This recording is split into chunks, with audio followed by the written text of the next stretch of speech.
One of my favorite things about having a channel is that I get to have opinions. And then once I put my opinions out into the atmosphere, I get to double back and see what my opinions were, if my opinions made sense, how my opinions fared, am I crazy, all of those different things. And I get to do that in this episode. I had a series where I ran 9 players that I was excited to see in the NFL draft. I thought they would all go at different times, and I wanted to see where they went for a lot of various different reasons. And so now that the draft has happened, I wanted to circle back and go back through those 9 players to see where they went, to see where they were targeted. And the best part is every single one of them went to a team. 2 of them went undrafted. The rest of the 7 ended up being drafted to a team. And it was also interesting to see where they went, to what teams they went to. And some of them, I love where they went. I love where they went because they have an opportunity to really prove themselves. And they have an opportunity that if it doesn't work out where they're at as an undrafted free agent, because the team they went to has a lot of sometimes good people that come out of that system, the chances of them landing somewhere else is very high. And I'm excited about all the players. I always say, in life, half the time, all you want is a chance. You want a chance to do something. I'm the same way. Just give me a chance to prove to you that if we collaborate, it won't be that bad. Give me a chance to prove to you that I have my crap together. That is how I feel like these players are going into this. They have a chance to prove that they can do something for a team in the NFL, and I love to see it, and I love it for these players. Now I have the evidence that tells me where they're going to go, so why would I not talk about it? I hope you're enjoying your video. Don't forget to hit that like button, double check and make sure that you're subscribed to my channel. If you think about it, leave me a comment in the comment section below as well. And did I say turn on those notification bells? If I didn't, make sure you turn on those notification bells. Like the video, make sure you're subscribed, turn the notification bells, leave me a comment section in the comment section below. I'll let you get back to your video. The first 2 players I want to talk about are the undrafted guys. So the first guy is going to be Ethan Burke. The second guy is going to be Jeff Caldwell. So for Ethan Burke, being able to go to the Ravens, undrafted free agency, my thoughts are that he probably picked the Ravens. And the truth of the matter is he fits really well with what the Ravens need as far as his body type, his ability to develop. And also one of the things I like about Ethan Burke is his ability to make special teams plays. And special teams are super important, especially in the AFC North. I mean, the Steelers went to the playoffs because of special teams. And so Ethan Burke has a real chance to make that team and to make an impact on that team because he should have chances to make an impact for no other reason other than his frame. And the other thing I know about Ethan Burke is he is used to competition. He is used to having to come in to compete and to do the things that will earn him a spot on that team. And so I like him being at the Ravens for him. I don't like it for me so much, but he's a Texas guy. So I will cheer for him to be successful. I don't care what team it's on. I just want him to be successful. And then there's Jeff Caldwell. Jeff Caldwell was a sleeper to me. Jeff Caldwell was one of those guys that I knew a lot of people weren't really sure who he was. A lot of people weren't sure really what they're going to get out of him. But there is a little bit of rawness to his game. And so he was going to need to go to somewhere that he could get good coaching and he could get good development. And he went to the Kansas City Chiefs. And as much as I hate to say this, that is a perfect spot for him. He is going to be able to learn from a great coaching staff. He's going to be able to learn from a great team. And it would not surprise me if week 1 or in training camp, as things started to happen, we started to hear Jeff Caldwell's name because he is fast and he is tall. He just needs to work on his catching and his consistency a little bit and his attack on the football. But going to the Kansas City Chiefs is going to be a blessing in disguise for him.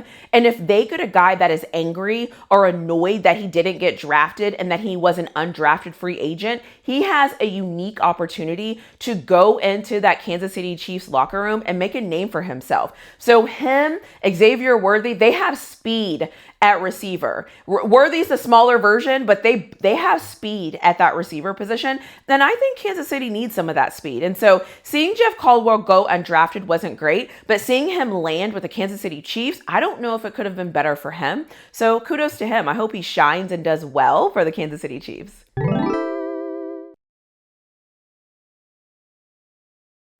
So we have Arvell Reese. Arvell Reese, I said, is going to probably be the biggest project to be an early pick, but might have the highest ceiling in the first round. That is my personal opinion because he's only 20 years old. He's growing into the things that he's going to be able to do. And we really don't know what he's going to look like in a year and 2 years. I've always said, and I'll continue to say here, the thing that's going to make Arvell Reese a star or to just be another guy that the Giants drafted is going to be his ability to learn, his ability to develop, and how his body grows.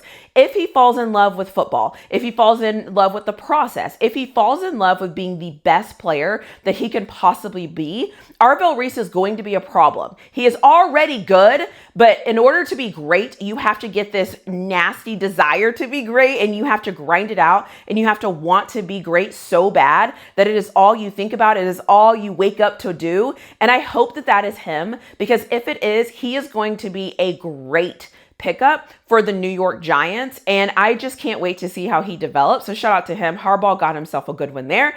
And then there's Ruben Bain. Ruben Bain falling to the Tampa Bay Buccaneers is actually the best thing that might have happened to the Tampa Bay Buccaneers, mainly because now you have a pissed off Ruben Bain.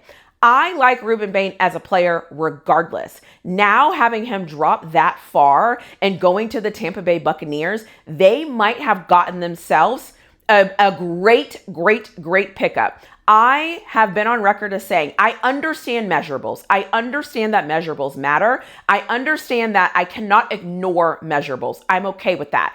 Everywhere else, he shines. And if everywhere else you're going to shine, give me that guy. Give me the guy that has the attitude. Give me the guy that has the desire. Give me the guy that has short arms. I don't really care about that. The one thing I always say that I didn't know that was going to happen with Bain, because I didn't see him run the 40 or anything like that, is going to be his speed and how that's going to play in the NFL. But I am kind of glad for him that he fell to Tampa Bay, because now he gets to continue to have that chip on his shoulder and he gets to go out there and prove himself on a Tampa Bay defense that is really pretty good. And so I love that for Ruben Bain. And I know he's probably annoyed that he fell, but him falling to that team might have been the biggest blessing in disguise.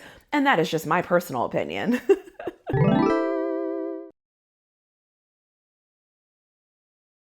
So first we'll talk about Jacob Rodriguez.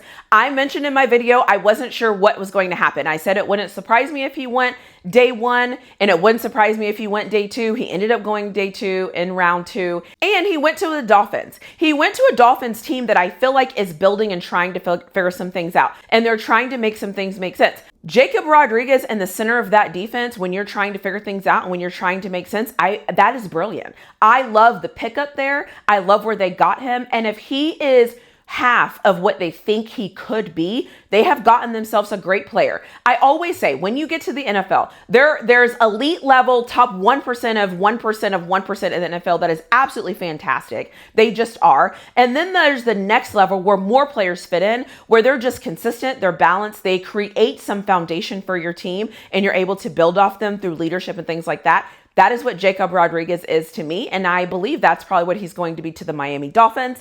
After Jacob Rodriguez, we have D'Angelo Ponz, and I was excited to see D'Angelo Ponz, A, go in the second round. That was exciting for me. And B, go to the New York Jets, because the Jets had a good draft. And if Aaron Glenn can get that team going and can get them figured out, D'Angelo Ponz is in a perfect spot. And a lot of people have said he plays like Aaron Glenn. So what better place to go to than a place where you play like your coach, right? What a great opportunity for him. I loved him. He was my favorite player coming out of college in this draft. He was the first person I knew when I created this series I was going to talk about, because I always say you can't teach attitude, you can't teach tenacity, you can't teach that I don't care what you're going to do, I am going to play my game type of energy. So sign me up for D'Angelo Ponz any day of the week. Congratulations, D'Angelo Ponz. I was so excited to see him go so high to the Jets. So that was amazing to see. And then rounding out my second round draft picks is going to be Anthony Hill Jr., my Anthony Hill Jr.,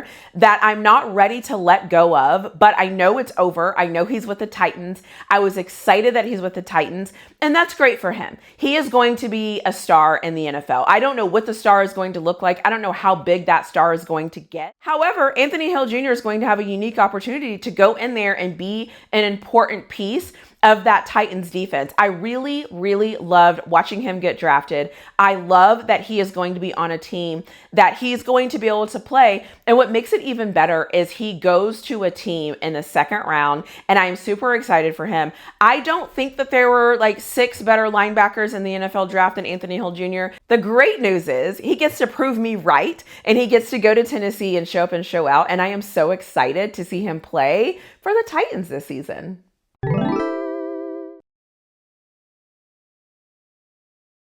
Nobody on my list went in round 3. The next 2 guys are the last 2 guys that I have that got drafted that I have, as if like these are my players that I'm representing through an agency. But the last 2 is going to be Zane Durant. He went in the 5th round, and Malik Muhammad from Texas. The best thing about watching Zane Durant go is he went to the Bills.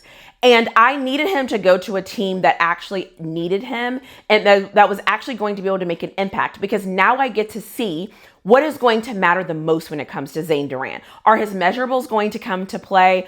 Or is he going to be able to show up in a way and the Bills are going to be able to use him in a way that makes sense? What Zane Durant does in the NFL, I am going to be watching, because it is going to tell me what I need to know about the defensive tackle position as far as how it transitions from college to the NFL. And I'm fascinated just to see how they play him. And I'm excited to see if he's going to earn that spot. I'm excited to see if he is going to get in there as a 5th round draft pick and earn his spot on that team. That is something that I'm going to watch out for. And then Malik Muhammad coming from Texas, going to the Bears. Great pickup from the Bears. The thing that pops out to me about Malik Muhammad is his athleticism and his ball sense of always knowing where the ball is, and his ability to play defense. If you watch any Texas games last year, or if you watch Malik Muhammad play in a real game and you watch the whole game, you will notice a lot of teams were not targeting Malik Muhammad. They were not going to his side. And when they did go to his side, he usually made them pay for it. And so I like Malik Muhammad going to the Bears. I do think Malik Muhammad should have gone on day 2, but him going on day 3, him going in the 4th round, him figuring out how to be a pro, how to be in the NFL, how to do all those things, I believe that he can do it, because I do believe that he loves football. And another guy that is going to be a little bit annoyed, a little bit pissed off, and he can go in there and prove himself. And I love to see that. All 9 of them are currently on a team, and I hope that they go out there, work their butts off, earn it, and stay on those teams. But shout out to these 9 guys, and I just hope that they have long careers, and I'm talking about them in 5 or 6 years. That would actually be fantastic. Let me know what you think in the comment section below about any of these guys, or let me know if there was somebody that you were watching in the draft that you were following, wondering when they were going to get drafted. As always, I'll see you in my next video.